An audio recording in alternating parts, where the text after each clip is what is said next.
Hi everybody, I'm Jerome from Bredda Coffee, and today we're going to be brewing Rigoberto Herrera's Pacamara XO from the famed Café Granja La Esperanza using the Kōno dripper.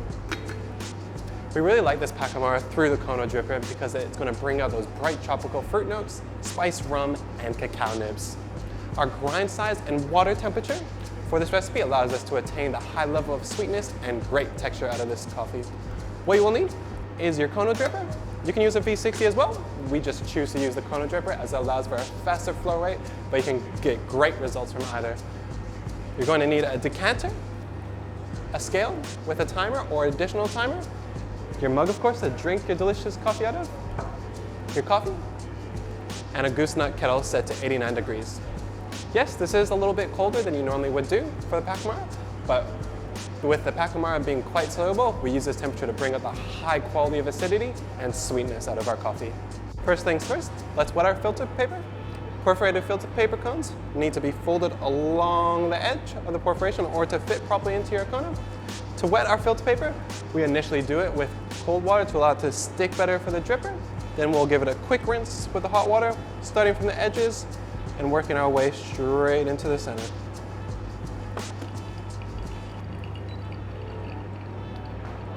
This helps get rid of any paper fibers and papery taste. When it has completely finished draining, just dump that simply just out like that into a nearby cup or anything. And just make sure that your filter hasn't sunk too far into the ridges or developed any bubbles, just like such. All right, now let's dose our coffee. We dose our coffee at 15 grams, coarsely ground to resemble sea salt, or at 28 clicks on the Commandante. This recipe is going to be split into 4 pours, our bloom, and 3 circular center pours. Simply shake your brewer to make sure that the brewer is flat. And this will give us a quick flow rate and an even extraction for our brew. Now tear your scale and we're ready to brew. Our first pour is going to be our bloom, and simply we're going to start in the center, working really heavy and work your way all around the edges until you reach 45 grams. This should take about 9 seconds to do. This longer bloom for 45 seconds allows us to get plenty of time to degas and fully saturate the ground, prepping it for extraction and giving us the perfect amount of sweetness and acidity in this cup. At 45 seconds, I'm going to drop in heavy and pour small circles like I'm trying to punch a hole into the bottom of the Kōno. This is going to give us this ideal valley shape and a nice quick and even extraction. So we're simply going to drop in the middle, pour in heavy, and work our way all around those edges in small circles until we reach 105. The hot water will be rising up, giving the brew a valley shape, and we're going to be able to evenly agitate the bottom of this dripper as well as evenly extract the top because the heat is rising. At 1 minute and 15, I'll do my second pour, going again heavy in the middle and small circles. Heavy in the middle and small circles all around until we reach 165.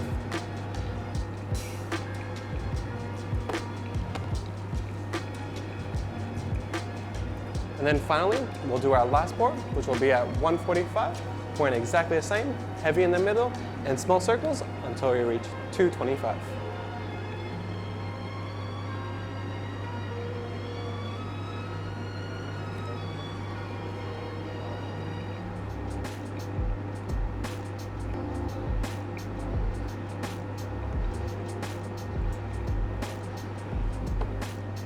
When you reach this point in your water should have not drained all the way through the coffee bed. If it did, adjust your brew and grind a little bit finer. If your water level was very high at this point, you need to do one of two things. Either pour heavier into those circles or grind a bit coarser. That can be a roughly 1 to 2 clicks coarser on a Commandante grinder. The brew should be finished at 225. If it drains too quick, closer to 2 minutes, the coffee will resemble the flavor notes of unripe pineapple and have a little slight lemongrass flavor to it. If the coffee drains too long, on the other hand, closer to 3 minutes, it'll cover up those sweet tropical fruit notes and it'll be reminiscent of an oversteeped black tea and a bitter cacao nib finish. But if your coffee drains exactly at 225, we are going to experience this tropical mango, sweet and smooth pineapple nectar, brown sugar, sweet chocolate similar to great cacao nibs, and finished off with this spiced rum. As it cools, the Rigoberto XO process will be highlighted, and you'll get some of this amazing fine French cognac and dark chocolate finish. Simply pour and enjoy.